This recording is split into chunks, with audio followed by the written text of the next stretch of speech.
Конкурсот за прием на нови студенти во студентските домови започнува денес за академската 26-27 година, во која што ќе важат и нови правилници кои што се дел од новото законско решение за уредување на студентските домови, за тоа што предлага новите законски измени, како ќе биде организирана новата академска година во поглед на сместување во студентските домови, меѓутоа и инвестициите таму, ќе ни каже министерката Весна Јаневска, министерке, распишан е конкурс со колку капацитет отвараме во студентските домови за студентите за следната година?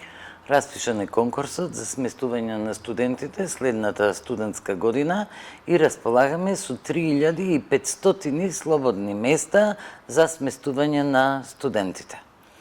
Така е, ново законско решение во кое што е и нови правилници, дел од јавност имаше можност да прочита, дел од нив имаше и коментари. Што се опфаќа новото законско решение за кое што имаше и различни мислења? Во минатото забележавме и според исказите на раководителите, но според и проверките кои ги прави Министерството за образование и наука, забележавме дека во домовите се случуваат одредени неправилности. Например, користејќи дупки во законот, одредени личности всушност живеат подолги години во домовите, а реално и не се студенти, односно лица кои што студираат и го користат сместувањето во домовите, а на тој начин му земаат место на некој студент кој реално студира. Дополнително утврдено е дека одредени групи на студенти, не сите се разбира, се служат со недозволени средства во домовите, например, внесуваат алкохол, психотропни супстанции и други материи кои апсолутно треба да бидат забранети во студентските домови, не го почитуваат куќниот ред, не водат сметка за инвентарот за самиот дом и од тука презедовме мерки со кои ја ограничивме возраста на лицата кои можат да ги користат услугите на студентскиот дом до 30 годишна возраст. Сметаме дека до таа возраст кој да решил да студира, ќе заврши каков и да е факултет и воведуваме куќен ред кој треба да го почитуваат студентите. Дел од овие мерки кои што сега се коментираат како забрана за внесување на алкохол, меѓутоа и уништување на инвентарот, постоја и до сега. Во поглед на санкциите, прочитавме различни видови на санкции, што е што ќе биде новитет во поглед на казнувањето на оние кои што нема да го почитуваат куќниот ред? Санкциите ќе бидат различни во зависност од одлуката која ќе ја донесе директорот и управниот одбор, но има на располагање повеќе можности од исклучување и забрана за користење на студентски домови за секогаш, за забрана за сите студентски домови и плаќање на оштета за тоа што се уништило во домот, што впрочем постои секаде во светот, не е некоја новина која ние ја воведуваме, само малку ги заоструваме уредувањето на куќниот ред и ги заоструваме правилата по кои треба студентите да живеат во студентските домови, за да се овозможи она што е цел на студентските домови, студентите да имаат нормални услови за живот, за да можат да се посветат на учењето. Јас 4 години живеев во студентски дом и она што додека јас бев таму беше еден од проблемите е влегувањето на лица надвор од студентските домови и на оние забави кои што се организираа внатре во домовите, меѓутоа и луѓе кои што преспиваа, излегуваа, влегуваа без некоја посебна евиденција. Дали ќе имаме построги правила за тоа кој ќе влегува, кој ќе излегува и како ќе се... Дефинитивно ќе има построги правила и сега тие треба да се почитуваат. Не може во студентскиот дом да влегува било кој со било која цел. Јас немам ништо против, како некој кој бил студент во минатото, студентите да се дружат, но местото треба да е соодветно. Дури и забава да се направи, таа треба да биде најавена, да е во викенд, да е на соодветен простор во студентскиот дом. Да, студенти можат да користат читални, ако ние имаме читални на приземје и ако е регулирано влегувањето и излегувањето, и новите законски решенија се ова треба да го решат. Се разбира, имплементацијата зависи од раководството на домовите. Така според она што досега вие го направивте како анализа, бидејќи претпоставам дека да се донесат нови правилници, се правеше и анализа, колку во домовите важел тој куќен ред, колку се почитувал, ќе имали пример, дали некои од домовите се истакнуваат како тоа дека го почитувале, некои дека не, дали имате забелешки во поглед на тоа? Во речи сите домови има благи нарушувања, но некаде тоа е малку поизразено, во одредени домови е поизразено и јас ќе повторам, зависи и од менталитетот на студентите, кои треба да се свесни во ова време каде живеат, колку се троши за да им се подобри нивниот студентски стандард, но зависи и од раководството. Така да не важат правилата само за студентите, правилата ќе важат и за раководството. Раководството е должно да води сметка што се случува во домот.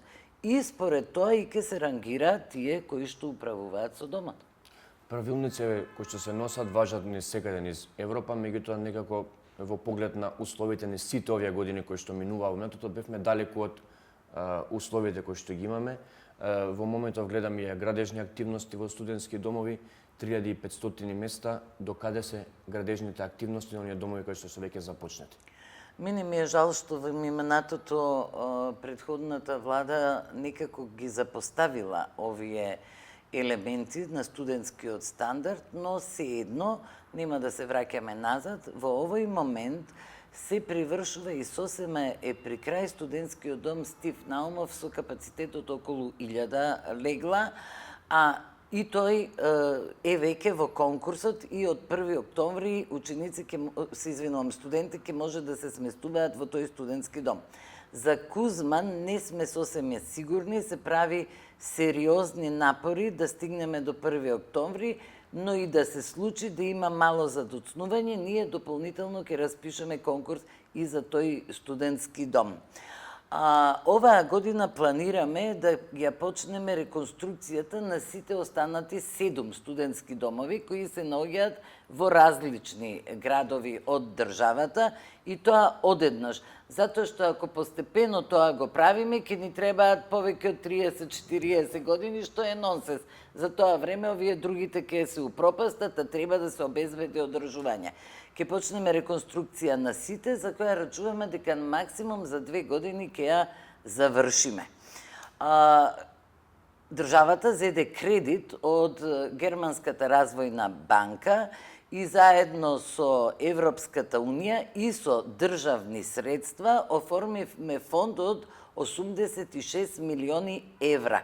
Кредитот кој државата го плаќа, граѓаните на државата, значи македонците, кои го плаќаат и сите останати жители, се извинувам, кои плаќаат се 60 милиони евра. Ние сме вложиле уште 4 милиони евра, останатото е грант од Европската унија.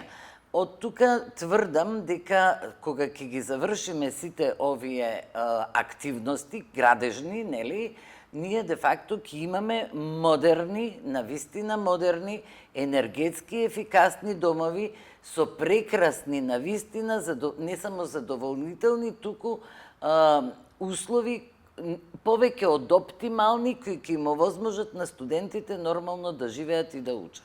Студентскиот дом Кузман, бидејќи го спомнавме, беше затворен неколку години за прием на студенти. Според ова што вие го кажувате, ќе се работи паралелно на повеќе домови. Дали тоа ќе значи затварање на дел од капацитетите и дали бројот на студенти на легла ќе биде во некоја рамнотежа на тоа да не се останат без место? Не, како одговорна влада и како одговорно министерство, во моментот кога ќе почне реконструкцијата на сите домови останати, ние обезбедуваме сместување за бројот на студенти кои го имаме во соодветниот град на друг начин.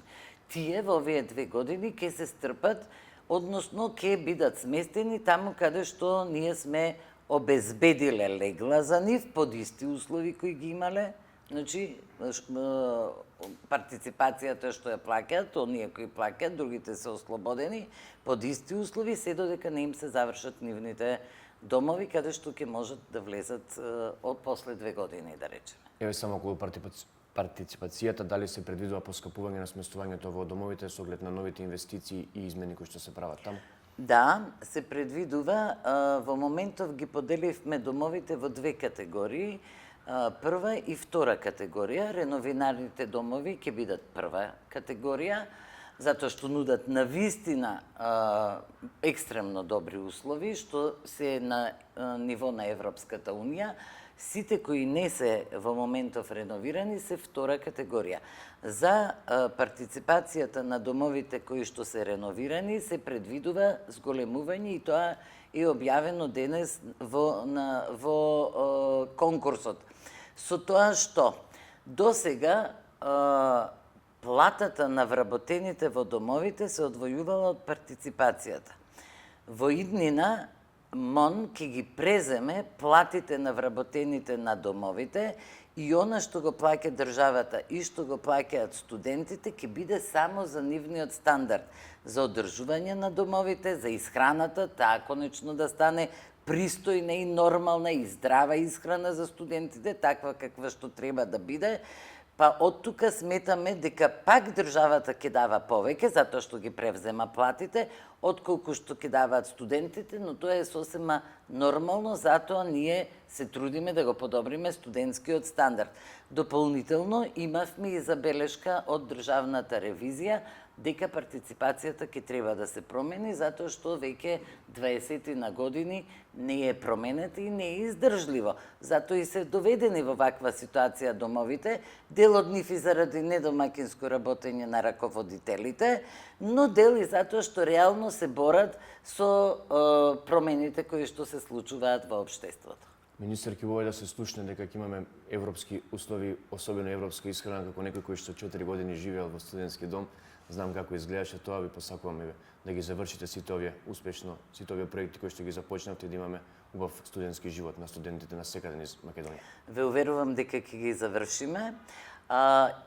Посветуваме многу на младите како влада, затоа што сметаме дека тоа е неопходно за секоја држава, а особено за нашата држава, затоа што се соочуваме со демографски проблеми и со иселување на младите од земјата, подобрување на студентскиот стандард, условите во кои што учат, исхраната, промените што ги правиме на универзитетите, промените што ги правиме во средно-стручните школи за да им стане достапен пазарот на труд, се всушност што правиме е и да ги задржиме во земјата, но и тие да бидат задоволни граѓани на оваа земја.